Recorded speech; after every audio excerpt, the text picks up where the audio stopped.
So today we're going through my production of a song by Katrine Boucher called I Want More.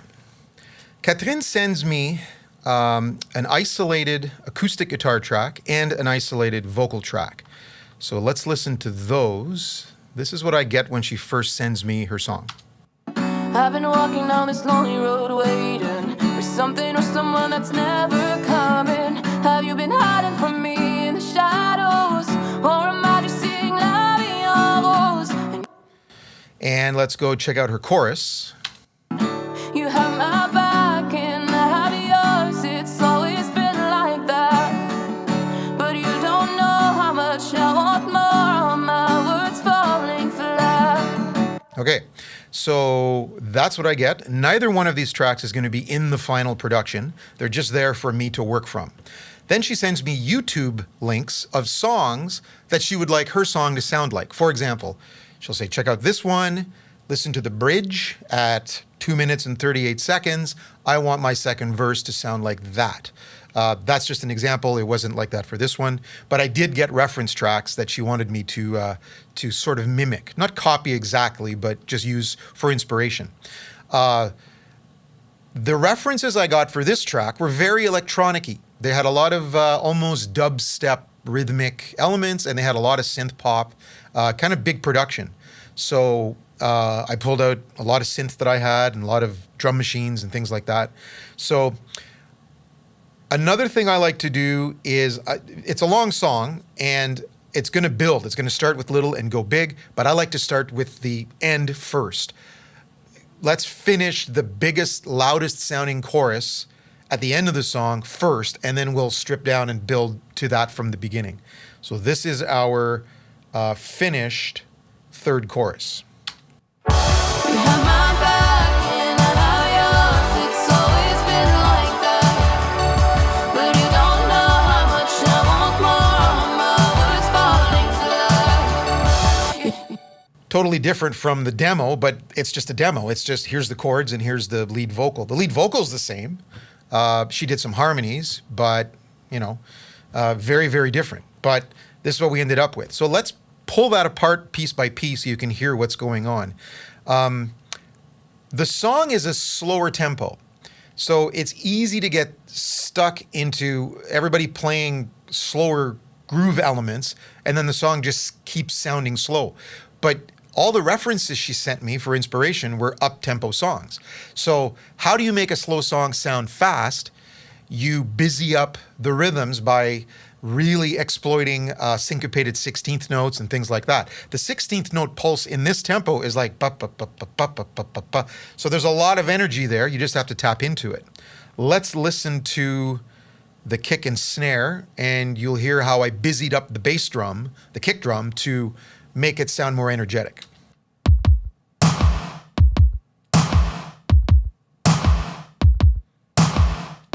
Let's add my bass sound, and you're going to be surprised at the bass sound when you hear it by itself, and then we'll explain it.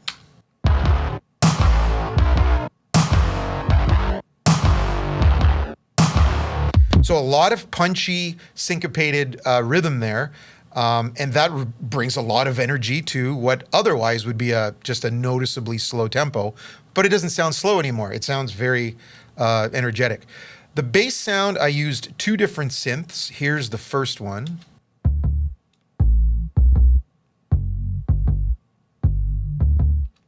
The second one sounds like this.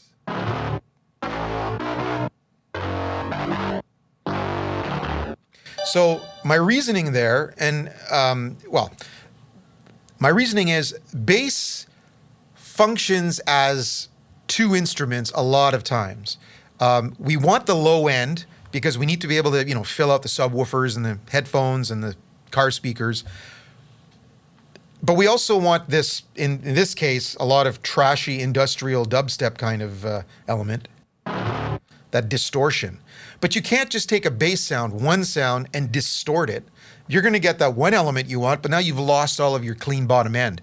So you can't contour that and place it in the mix like you want to. So make it two tracks. In this case, I used two different sounds completely. So they work well together. You notice too on the distortion sound, I don't have any bottom end on it at all. It's basically functioning like a guitar. It's bass notes, but it sounds like it's coming through a guitar amp with no bottom end on it.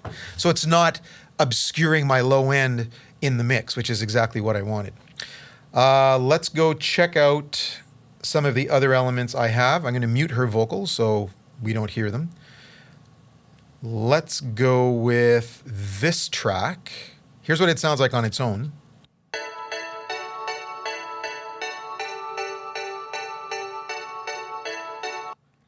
And listen to it with the chorus.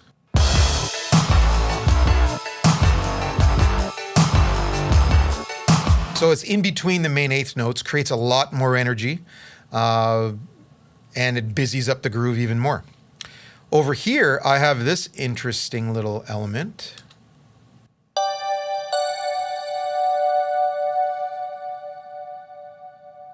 That comes in between her vocal lines. So let's turn her vocal back on and have a listen. So watch for these notes here. You have my back and I have yours. It's always been like that. But you don't know how much I want more. My words falling to life. You have my heart. So it's just a little something to tide us over in between her vocal lines. Then lastly, I have the one element that is not a percussive syncopated 16th note part, and it's a simple synth pad.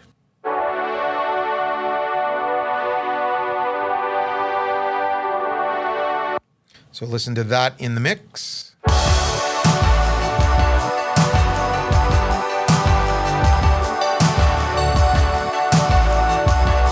So it's kind of like the glue that puts it all together. Without it, everything is percussive.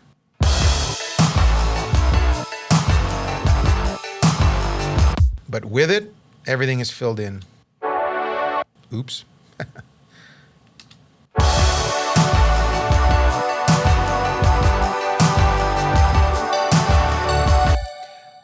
I should point out too, in this little part that I called clav, listen to the high note in each chord.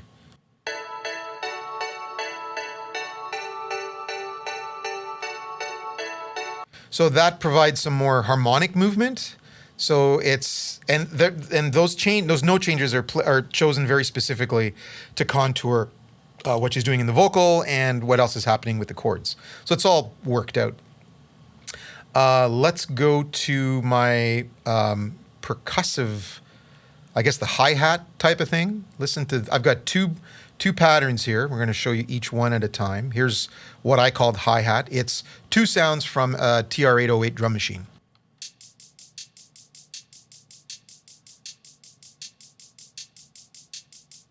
So one crashy hi-hat on the left and then three more in the middle. 16th notes in groups of 4. Here's the shaker part, which is 16th notes, single 16th notes in groups of 3.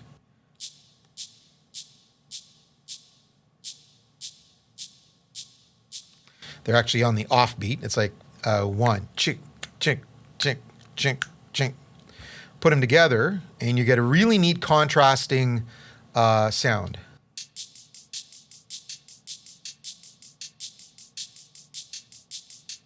So there's always something different happening in each ear or in each speaker. So it has a sort of a polyrhythmic busyness, and it's also very stereo, which is cool.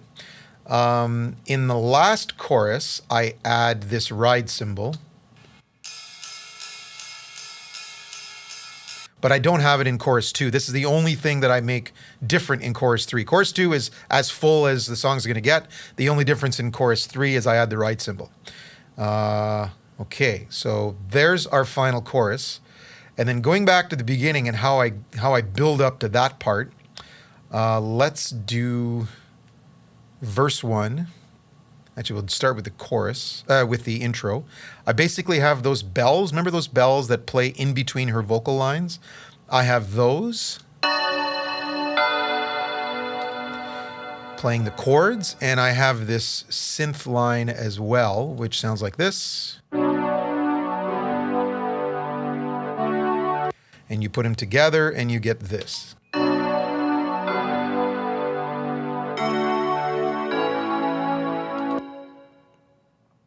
very Christmassy. And then nothing changes in the first verse because her vocal comes in. That's a huge change as it is. I like to add new elements in weird places. I like to not just predictably do them at the beginning of each new section. I like to do them halfway through verses, or maybe let a chorus start, get 2 bars in, and then a change happens. Things like that. It just breaks it up. So in this case, I let the verse start with her vocal, and then halfway through, I brought in that percussion. It would help to have the vocal on. Have you been hiding from me in the shadows, or am I just seeing lions? I know all this could be in my imagination, but if my heart's in it, what would be your reaction? I'm really hanging on by. So that's that element. In the first chorus, all I bring in is the new element is this other bass sound. This is a very simple bass sound. It's not the big overdriven bass from elsewhere. Here it is.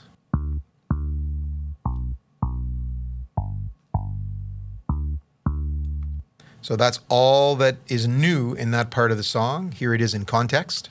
I'm really hanging on by a thread here. Should I go and make everything disappear? You have my back and I have yours. It's always been like.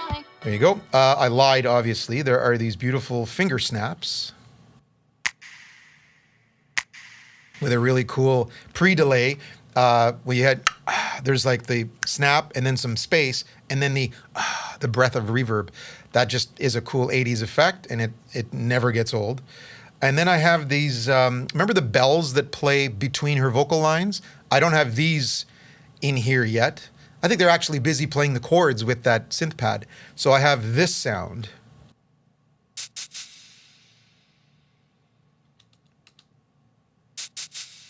So that's, I call it match because it sounds like you're striking a match. So it's a with a reverb on top of it. So let's hear that in context. You have my back and I have yours. It's always been like that, but you don't know how much I want more. There you go. We get into verse 2.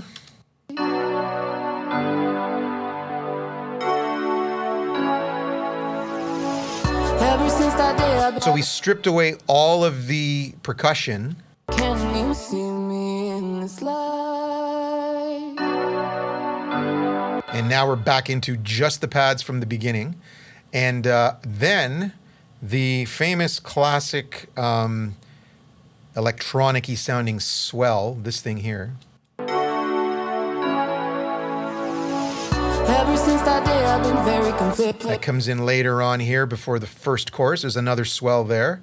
You'll hear it. And the almost mandatory bass drop. So let's hear the swell and the bass drop kick into the second chorus. There isn't anything that I want more than to see you when I walk through the door.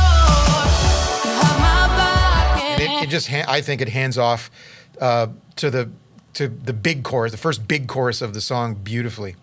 One more element here would be this electronic drum loop that I have. Let's listen to it by itself.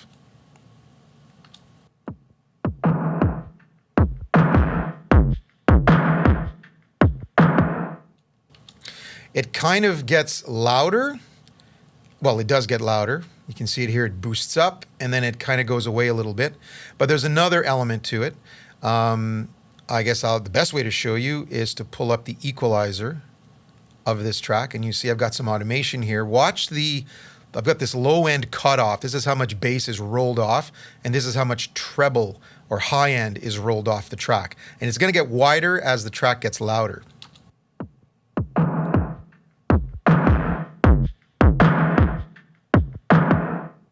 So the idea being, it starts off sounding further away, and it sounds smaller because it has less bottom end and less high end. So it's not as clear, it's not as up close. As it gets closer, it gets more bassy and brighter. And then as it starts to fade away at the end again, it gets smaller sounding again. So it's meant to be a drive-by. We're introducing the element, but we are then taking it away. So you get the idea that, hey, there's going to be groove in this song, but this is just a tease, and we're pulling it out. It's not staying for the verse.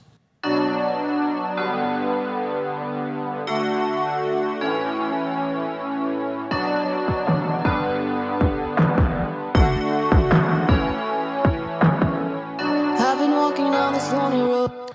And the last time I used this is at the beginning of the second verse. Remember I said I like to do new things in the middle of verses. The big drums that are going to come in chorus 2, with the boom boom, ba ba ba, ba ba ba, they're going to come into that groove in chorus 2, but I'm introducing them halfway through the first verse. But they're not playing that busy groove yet. They're picking up and taking over from the groove that the drum machine loop was doing. So you're going to hear the drum machine loop come in, and then it's just going to suddenly get handed over to the big drums, and they're going to take over from the drum machine, playing the same groove. And then just before chorus 2, you've got the swell, the bass drop, and then the brand new groove with the big drums. So check it out. This is the big build and the big finish.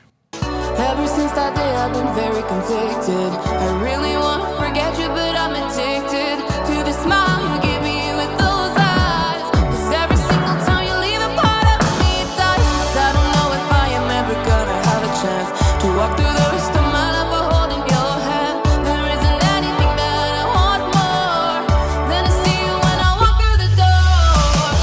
You have my back and I have yours. It's always been. And there you go.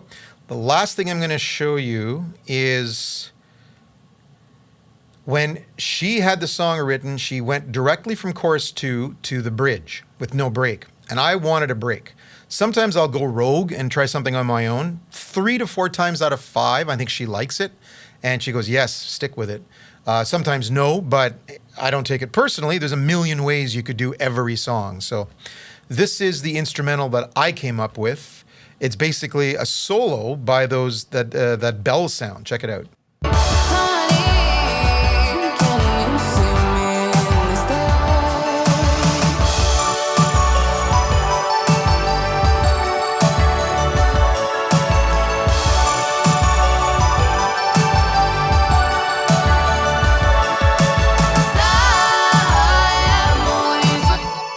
I really like it. Here's the bells by themselves.